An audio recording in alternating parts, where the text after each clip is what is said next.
I find it, I'm going to find it real difficult to follow these three great speakers. I'm not trained in speaking at all. I'm trained in dreaming and drawing lines. I was retained 2 years ago, and when I was first called and asked if I would be interested in this commission, one task was given to me, and that was to get people out of these surrounding areas into this room. And so when I first walked into this room and saw these beautiful windows and this architecture that's just astounding, I also saw the steps at the back, the steps over here, the slopes, there's no handrails, and I realized this church probably does have a lot of problems getting someone in here that's in a wheelchair. This church probably has a lot of problems getting someone in here that is on a walker. And I know this church has problems getting someone in here that's blind. This church was built for all of God's people, not just a select few. So before I went too much further, I told them when I first interviewed for the job, I would not be interested unless you established a prayer team. And I was promised that would be done. And I felt those prayers. In fact, at times when I didn't seem like everything was going smooth, I was told, y'all weren't praying for me. You took a vacation. But when I was needing some direction and some help, I felt those prayers and things and answers came. But I want y'all to know that I prayed also. About 10 years ago, my life changed. I went on something called a Walk to Emmaus. I don't know if any of y'all have ever heard of that, but it's like a little retreat where they place you in a point where you have to look at your life and your walk with Jesus. I changed my walk at that time. I always thought it was me. And it's not me, it's God doing all this. I'm just His tool. So I prayed the whole time I did this, asking for His direction, asking for His insight, and I feel like He's given it to me. This is God's church. He's given y'all a wonderful piece of architecture here, a wonderful place to worship the Lord. You couldn't build this building again. A number of reasons you couldn't build it again. You couldn't build it again because it would just be too costly. You also couldn't build it again because the building codes wouldn't allow you to build it again. It has too many problems with accessibility.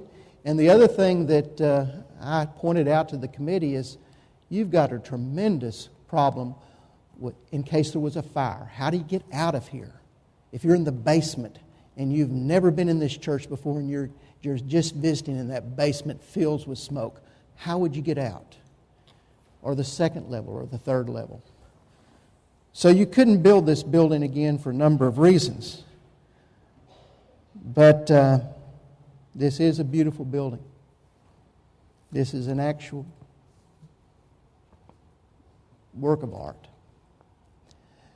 I think back to my life and my 3 kids. When they're born and you're raising those kids up and you're getting into school, you're putting clothes on them, you're working and you're all the time you're with those kids and you don't recognize sometimes how beautiful they are and how much they mean to you. My 3 kids have just gone off to college. Oh, I miss them so much. When they come home, I know what I had, and I miss them. Both of my parents are gone now. I spent all my life with my parents. I mean, I was a baby all the way through until the day they died. And when my mom developed Alzheimer's, and I slowly watched her deteriorate away, I realized what I had and what I was losing. And while my dad was laying on his deathbed and saw that last tear go down, I realized what I'd lost. I have a wonderful wife. I take her for granted all the time. Love her dearly. But sometimes I don't realize what I have. It's that same way with architecture and this beautiful building. A lot of you probably never have seen the beauty of this building and what you have. So I'm going to show you a few pictures real quick of what I saw when I first came to this church. Can you put up that first picture for me? That just looks like some brick to some people. But that's more than that. Can y'all see my little red dot? That triangle had to be hand cut by someone. And then these pieces were stood up on the side. And there's other pieces here. And this is just around a vent. Look at all the work in that one area in brick. The same thing on this slide over here. Look at all the brickwork. Every piece cut. All these pieces here. Do you know how hard it would be for me to get a mason to do that nowadays? It would be impossible. Let's go to the next slide. More brickwork.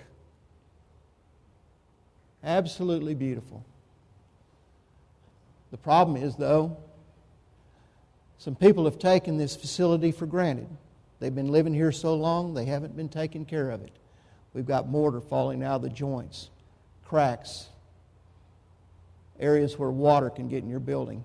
It's still beautiful work. It just needs a facelift. It needs to be taken care of. Next slide, please. These windows. You don't have to go outside to look at them. You can see them in here. We just did one set of stained glass windows at First Baptist Church in Abilene. Much less in size of this.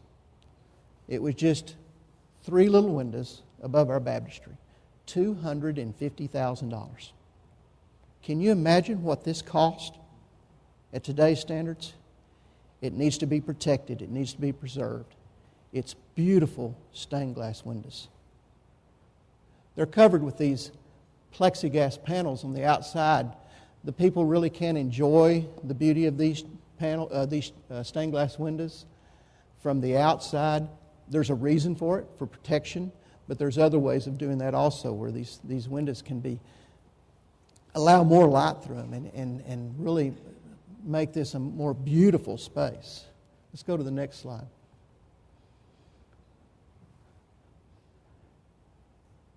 I want y'all to look at this window over here. See this section right here? Which is right here. The center section. I'm going to bring that back to you here in a minute. But again, look at these windows and how beautiful they are. Next slide, please. Next slide. There's a lot of wood on this church on the outside that needs to be taken care of. This is a good condition over here on this side. That's all carved wood. It's hard to see over on this one, but there's a lot of paint that's peeling off. There's some wood rot that's coming in. Go to the next slide, please. There's an example. That took a lot of work to build. Someone put their heart and soul into that piece of wood. And it just needs to be taken care of. It's beautiful. It's been taken for granted. This piece of window work here, which is actually right over here, is where we're going to be tied into the building. And I didn't want to lose that. So my plan is to disassemble this portion and reuse it in the addition that we're looking at. Next slide, please.